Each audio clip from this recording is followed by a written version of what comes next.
The Queen has delivered her annual Christmas message to the nation and Commonwealth, reflecting on the centenary of the First World War and praising the work of aid workers tackling the Ebola outbreak in West Africa.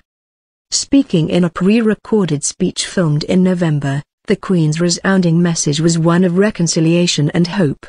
She used the image of a sculpture of a man and woman reaching out to embrace each other called reconciliation to frame her speech. The Queen said she was deeply touched by those who have traveled to war and disaster zones to help others, including aid workers dealing with the Ebola virus and men and women in the armed forces. This year's Commonwealth Games in Glasgow and the Scottish referendum were also mentioned in her message. She also spoke about the ceramic poppies in London and the wartime Christmas Day truce. The Queen briefly discussed her visit to Belfast over the summer and seeing the Game of Thrones set. While the visit garnered the most media attention, the Queen said that her trip to the Crumlin Road jail had a greater impact on her. What was once a prison during the Troubles is now a place of hope and fresh purpose.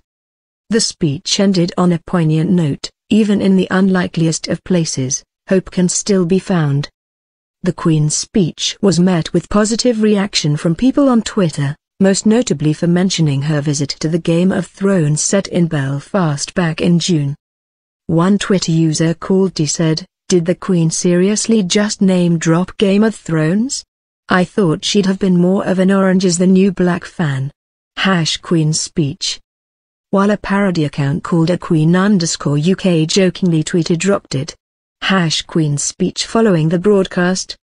Sky Atlantic, which broadcasts the HBO fantasy series in the UK, cheekily tweeted from their Thronecast account, "Thanks at British Monarchy for your shout-out to #Game of Thrones in the Queen's speech."